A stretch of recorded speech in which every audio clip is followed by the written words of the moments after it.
Isang maulan na hapon sa inyong lahat. Jenald nga pala. Ngayon may i-share lang ako sa inyong importanteng bagay. Usually gini-gatekeep to ng karamihan.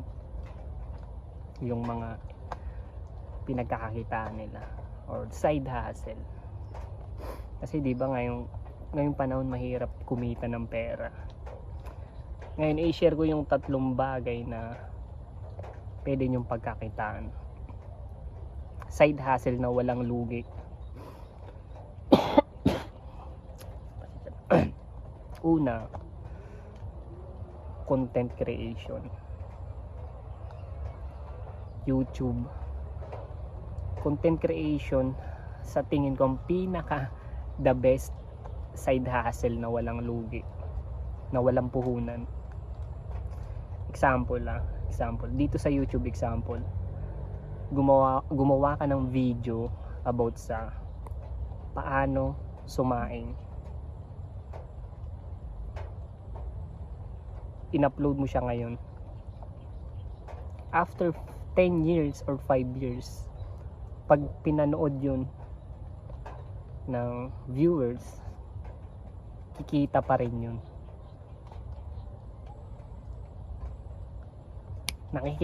Nagigets nyo ba? In-upload mo ngayon, tapos after 10 years, kikita pa rin yung video na in-upload mo. Ganun kalupit ang content creation.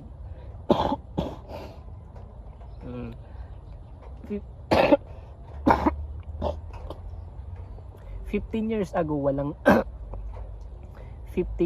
walang ganitong klaseng side hustle, itong content creation. Imaginein mo cellphone lang yung puhunan mo, tsaka wifi. Ngayon nga piso wifi, mag-upload ako sa YouTube, i-upload ko to, gagamitin kong wifi is piso wifi para ma-upload tong content na to. Imaginein mo, nag-upload ka ng video ngayon, tapos kikita pa siya lifetime. Para sa akin YouTube ang pinaka the best side hustle sa buong history. Para sa akin lang, opinion ko yun kasi dati walang ganito 15 years ago, 20 years ago, walang ganitong side hustle. Ngayon lang siya nag-exist, content creation. So nasa sa inyo na yan kung iti-take nyo siya as advantage, kung nakikita nyo siya as leverage. Ako nakikita ko siya as leverage, yung pagko-content. Sana nakikita nyo rin yung vision. Kasi alam naman natin mahirap din magtrabaho after 65 years old ka, magre-retired. So gawin mo na yung side hustle na content creation. Malay mo maaga ka makaretiro din sa trabaho mo. Pangalawa, ito personal itong pangalawang side hustle, personal experience ko to. Personal na ginagawa ko to. Thrifting or reselling. Kang nakaraang weeks kumita ako ng 2K. Capital ko is 50 pesos. Sa thrifting nag-ukay ako, capital ko is 50 pesos. Nakakuha ako ng rare na damit, tapos pinost ko online. Bili ko lang noon is 50 pesos. Tapos siya, ang presyo ko noon is 1.5. Tapos tumawad yung bumili, binili niya ng 1.2. Biruin mo, 50 pesos yung capital ko, tapos kumita ako ng halos 20 times. Reselling yung ginawa ko. Thrifting yung tawag doon. Nag-ukay ako ng damit, tapos pinost ko online. Boom, dun sa tinatrabahuhan ko is ang minimum dito sa sa probinsya is 400, 50 pesos per hour. Kada oras 50 pesos ang ano dito eh. Luging-lugi ka. Ang 8 hours mo is 400 pesos. Sobrang layo dun sa ginawa kong side hustle na thrifting. Nagkapital ko dun is 50 pesos. Tapos nabenta ko siya ng 1.2. Sobrang layo. Tapos yung sinasahod ko sa trabaho na kinsenas is halos 3.5 lang. Makita nyo yung agwat. Halos kalahati ng sahod ko yung side hustle na yun. Na halos isang araw ko lang yung nabenta eh. 1.2. Malaking bagay na rin yun. Ito.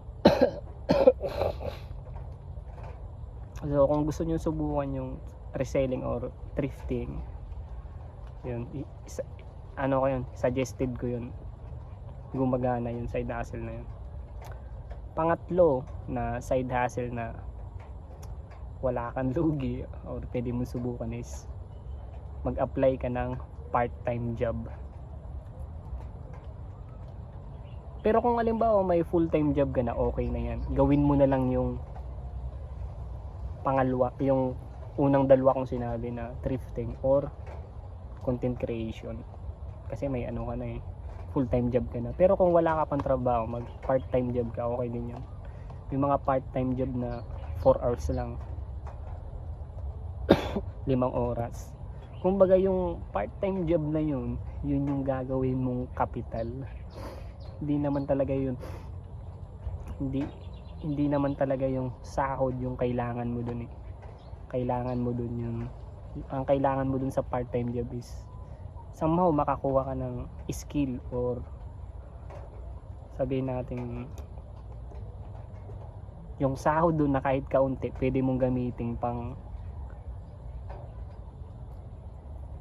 kapital or pang yung sahod dun sa part-time mo pwede mo siyang gawin as a weapon pang kapital sa mga side hustle na gagawin mo. Katulad nito eh, itong gamit ko na iPhone is galing to sa sahod galing to sa sahod ko sa part-time job ko.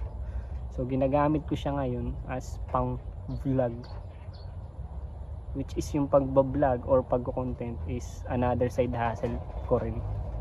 So nakikita mo yung ano, yung pattern ng diskarte. Papaikutin mo siya. Galing to sa ano ko, tong iPhone na to sa part-time job ko. Galing sa sahod ng part-time job ko, tapos binili ko ng iPhone para mag-content. Ano mo rin? At lalo hindi mo ko madadalhin. Patapos naman. At ginagamit ko rin tong iPhone na to sa pag picture ng mga paninda ko sa reselling or thrifting. So win-win situation. Kung halimbawa may mga bagay na binili ka, pwede mong gawing asset. Itong iPhone na binili ko, hindi ko talaga siya bibilhin. Binili ko lang siya kasi alam kong magagamit ko siya as asset. Pwede ko siyang gamitin pang content kasi camera lang naman talaga ang ano dito, habol ko sa iPhone. Pwede ko siya magamit pang content at pang picture sa mga paninda ko. Kasi ang labanan sa online selling or pagre-reselling ng mga items is yung malinaw na camera. Yun yung kailangan ko. So i-summarize lang natin yung tatlong side hustle na walang lugi. Una is content creation, YouTube. Suggested ko YouTube talaga. Pero pwede naman kung TikTok, Instagram, Facebook, pwede yan. Pero ang pinakaano talaga ngayon is nakikita ko is YouTube. Pangalawa is thrifting or reselling. Walang lugi or walang puhunan. Ay may puhunan ka kaso wala ka naman talagang lugi kasi yung puhunan is ay kasi yung bibilihin mong item is nasa iyo. I gets mo. So parang wala ka naman talagang puhunan. And pangatlo is mag-apply ka ng part-time job kasi yung sahod mo doon yun yung gagamitin mo para sa mga susunod na side hustle. So kung may natutunan ka, comment mo sa baba yung mga side hustle na alam mo para makatulong rin tayo. Tulungan lang tayo dito kasi sobrang baba ng sahod ngayon sobrang baba ng minimum wage ngayon. Kailangan nating maghanap ng mga side hustle. Comment mo sa baba kung may alam ka dyan na side hustle. Maraming salamat.